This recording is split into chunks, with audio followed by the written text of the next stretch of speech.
Hola a todos y a todas, sean muy bienvenidos y muy bienvenidas a nuestro podcast. El día de hoy vamos a estar hablando sobre el tema del acceso a la justicia hacia las mujeres lesbianas, bisexuales y mujeres trans. Les saluda Tiara Barrientos y el día de hoy nos acompaña Daniela Mondragón. ¿Cómo estás? Muchas gracias, Tiara, por la invitación. Es un placer para mí poder compartir en este podcast referente al acceso a la justicia. Un poco sobre mí es que soy abogada, tengo 23 años, actualmente soy asesora legal de muchas organizaciones de sociedad civil que se dedican a la defensa y promoción de los derechos humanos de la población LGTBI, Q+, y demás grupos en situación de vulnerabilidad. Yo me considero una mujer joven, activista y defensora de los derechos humanos. Y te agradezco nuevamente por haberme invitado a este podcast. Y un poco sobre el acceso a la justicia, es que el acceso a la justicia es la potestad que tienen todas las personas para acudir a una instancia a exigir que se les respeten y garanticen sus derechos, porque el acceso a la justicia comienza en una primera fase con una interposición de denuncia ante el Ministerio Público y Dirección Policial de Investigación. En muchas ocasiones hay personas que presentan quejas ante el Comisionado Nacional de los Derechos Humanos, CONADE, esto para generar una presión a los y las investigadoras sobre sus denuncias, que esto tiene un efecto generador para que puedan desarrollarse un proceso investigativo adecuado, donde se garantice el acceso a la justicia, donde va a haber un debido proceso para respetar sus derechos como víctima y que se pueda encontrar al responsable de tal vez que ha sido acto de discriminación por ser una mujer lesbiana, bisexual y trans. Esto como una medida preventiva, ya que si no se da la cultura de la denuncia, conlleva lo que es un crimen, que es el crimen de odio. En Honduras no está tipificado en nuestro Código Penal, pero un crimen de odio, según el diccionario de Oxford del año 2002, es dar muerte a una persona por odio o intolerancia por su raza, color, orientación sexual e identidad de género. En Honduras, a lo largo de los años, hemos visto que han muerto muchas mujeres lesbianas, bisexuales y trans. Del año 2017 a la actualidad se registran 408 muertes. ¿Y esto por qué se da? Las mujeres trans, muchas veces al verse limitado su acceso a la educación, salud y trabajo, recurren a lo que es el trabajo sexual. Entonces hay potenciales clientes que cuando ellas no aceptan a ciertas propuestas que ellas consideran que son indecorosas, lo que hacen es darles muerte. Y la muerte se da solo por su orientación sexual o expresión de género. En las mujeres lesbianas y las mujeres bisexuales surge en primera instancia del repudio de la familia hacia ellas, en una segunda instancia el ámbito laboral donde se desarrollen y conlleva muchas veces a sufrir violencia y discriminación, que se puede ver reflejado en dos factores. Uno es el desplazamiento interno en Honduras o el desplazamiento a migrar a Estados Unidos o hacia España, porque vivimos en un país donde no existe una apertura por parte del gobierno y de las instituciones que conforman el Estado para la promoción y defensa de los derechos humanos. Daniela, fíjate que justamente qué interesante lo que vos acabas de mencionar. Es que, por ejemplo, a mí me llama de suma preocupación el hecho de que, por ejemplo, Honduras es un país que es conservador. Sin embargo, todavía existe y prevalece todo lo que tiene que ver, por ejemplo, con altos grados de impunidad. Y, por ejemplo, a mí me preocupa mucho eso. ¿Qué se está haciendo en estos momentos? Vos que como una abogada joven, que en este caso está acompañando a las organizaciones de sociedad civil, LGTBI, ¿me podrías comentar acerca de cuáles son estas limitantes que se tienen en este caso por parte del Ministerio Público para poder dar una respuesta en este caso, todos esos crímenes de odio que, hablando estadísticamente, mencionamos justamente que son altos índices. Tenemos un índice del 95% de crímenes de odio, de la mayoría, o sea, quedan en la impunidad.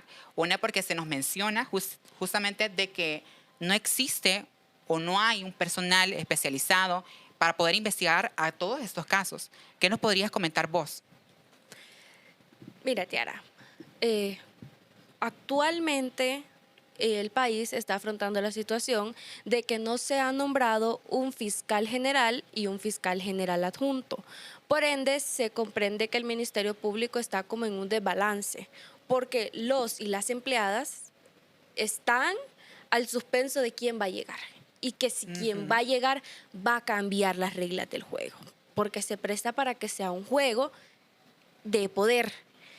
En este caso, la impunidad prevalece por la falta de investigación. Esta falta de investigación se da desde los levantamientos cadavéricos, porque cuando es el levantamiento cadavérico de una mujer trans, no, las fichas no solo contemplan nombre legal, no se contempla un nombre asumido o un nombre social, sino que ellos lo reflejan como un alias, un apodo. Existe una falta de protocolo para la identificación de crimen de odio. Esto viene a afectar a toda la población. ¿Por qué? ¿Por qué nos afecta a todos? Por la falta de empatía. O sea, la empatía por parte de los y las funcionarias, tanto del Ministerio Público como de la Dirección Policial de Investigación, porque en sus currículas no contemplan cómo hacer un abordaje a una mujer lesbiana, una mujer bisexual, a una mujer trans. Porque las tres mujeres pueden ir por lo siguiente, Tiara, dándote como ejemplos concretos. Una mujer trans porque sufrió discriminación, aunque hay un código penal que contempla el delito de discriminación, de artículo 111 al 113, pero no se aplica. Puede ella acudir a una cabina, mostrar su documento nacional de identificación y el fiscal no va a saber cómo atenderla, porque no tiene como una caja de herramientas que le diga cómo hacer un primer abordaje a una mujer trans. Puede acudir una mujer lesbiana que sufre maltrato familiar, porque el maltrato familiar no solo es la pareja heterosexual de hombre a mujer, sino también de mujer a mujer. Entonces, cuando ella comienza a narrar sus hechos, le dicen, por no decirle, no sé cómo abordarla. Fíjese que vaya a tal fiscalía, vaya a tal unidad fiscal. Esta mujer va dando vueltas de piso en piso, de fiscalía en fiscalía, y ¿qué hace al final? Bueno, nadie me atendió, me voy. Sí. Con las mujeres bisexuales ocurre lo mismo. Nadie me atiende, bueno, la verdad es que me voy. O sea, desde ahí hay una primera instancia que es crucial para la denuncia y para fomentar la denuncia, la cual es ineficiente hasta el momento. Como te digo, para que exista una apertura debe de haber voluntad, una voluntad que está limitada, porque se han presentado de organizaciones de sociedad civil varias propuestas. Una es la propuesta de reforma a la ley y al reglamento del Registro Nacional de las Personas, para que se dé el reconocimiento de su nombre a las personas trans. Esa es la primera.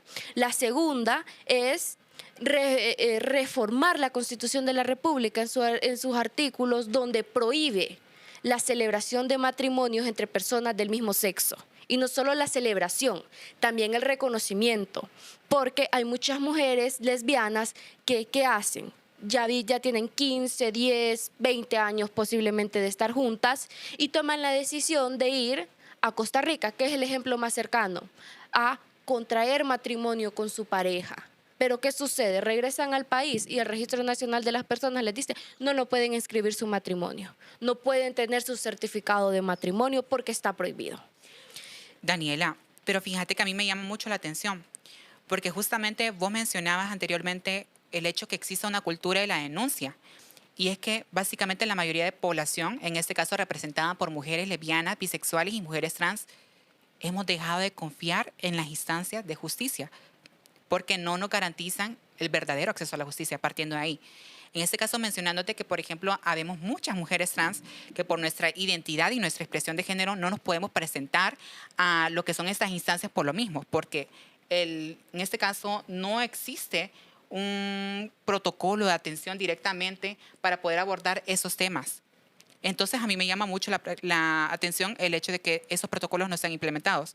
¿Vos me podrías comentar acerca de si ustedes como organizaciones de sociedad civil o cuál es el trabajo que están realizando en cuanto al tema de la formación, pero también de la sensibilización de funcionarios de justicia? La parte de formación, porque es una formación, la sensibilización es la que vamos adquiriendo al paso de los años en diferentes temas. Yo considero que la formación depende mucho de la universidad, después el trabajo al que ingresemos, porque las instituciones del Estado tienen sus propias escuelas. Está la Escuela de la Carrera Judicial de la Corte Suprema de Justicia, está la Escuela del Ministerio Público, que son quienes garantizan que el funcionario o la funcionaria vaya aprendiendo, porque como los derechos humanos lo reflejan, una de sus características principales es que deben de ser progresivos, pero no se está cumpliendo, porque las organizaciones de sociedad civil que trabajamos en materia de derechos humanos de personas LGBT, mediante la presentación de recursos de inconstitucionalidad, vemos que hay dictámenes del Ministerio Público que dicen: no se está violentando un derecho, porque cuando ella nació se le asignó un nombre. Entonces ya tiene un nombre, no hay violación de derechos humanos. Con respecto al matrimonio entre personas del mismo sexo, no hay violación de derechos humanos porque la Constitución es radical, o sea, solo pueden celebrarse matrimonios entre hombre y mujer. No contempla, para mí el término correcto es uniones civiles entre personas del mismo sexo. No lo contempla y ni siquiera lo reconoce.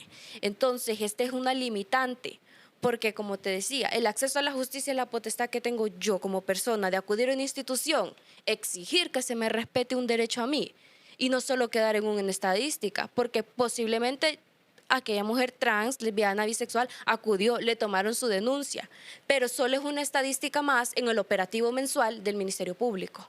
Presentó denuncia.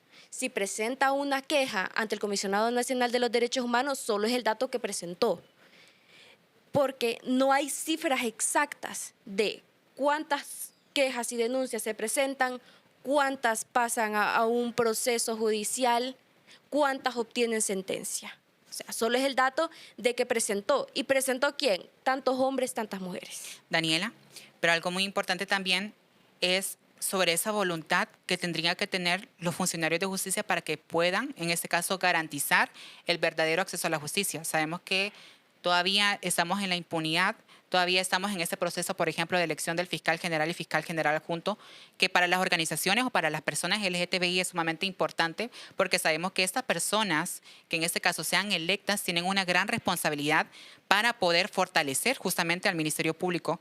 Justamente las organizaciones de sociedad civil estamos exigiendo que se abra o que se cree una fiscalía especializada justamente en materia de crímenes de odio de personas LGTBI, ¿no?